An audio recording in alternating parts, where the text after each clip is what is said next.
د خوست ولایت پوهنې ریاست مسؤلینو د یاد ولایت د رسنیو له مسؤلینو او خبريالانو سره د لاخي همغږي د ښوونځیو او مدارسو په برخه کې د روان کال لاسته راوړنو او د راتلونکي کال لپاره د نویو زده کوونکو د جلب او جذب په حق له د معلوماتو شریکولو ناسته تر سره کړه. د یاد ریاست مسؤلینو وویل چې رسنۍ په بیلابیلو برخو کې د مهم رول لرلو ترڅنګ د تعلیم او تربیه په برخه کې حیاتي ارزښت لري او مننه وکړه چې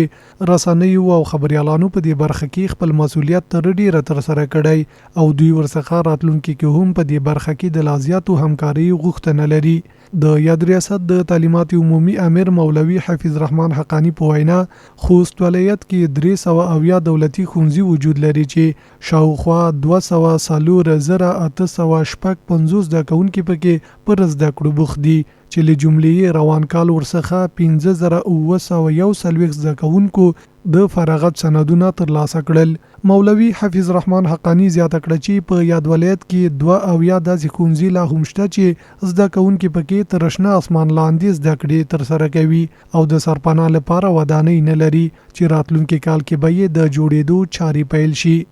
وزارت پلان مطابق مونږ 9,115 شاګردان نوي جدید شمول نسو چې دغه د جملې نه 8,600 وناستي نوي کولته ان شاء الله مونږ مطمئن یو چې دغه نیمکارا ودانۍ چې دی هغه په نړیوال بانک کې چې کومه بودیجه پته دو هغه به استل کیږي د به ترمیمي تکمیلي کې به بیا منتصفره لکېږي.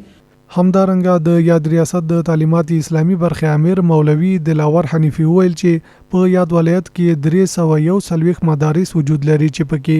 2,602 طلبه العلمان زده کړې ترسره کوي چې له جملې سګنای کال 311 زده کوونکو ورڅخه د فراغت سندونه ترلاسه کړل. تقریبا په خوست کې 341 مدارس موجود دي چې دغه د جملې نه 293 رسمي مدارس دي او 90 کلیوالي مدرسې دي.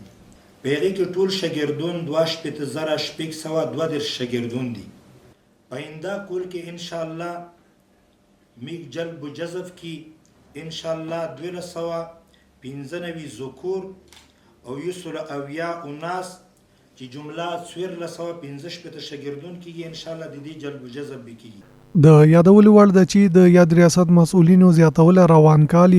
د تعلیم او تربیه د لاخي کېدو او مخ پر ودې برخه کې 90 پروژې پلي کړي. دوی همدارنګه پر والدینو غږ وکړ هغه اولادونه چې ښوونځیو ته د داخلېدو سن پوره شوی وي ښوونځیو کې رسمي داخل کړي څو د هیواد راتلونکي نسلونه تعلیم یافته وروزل شي.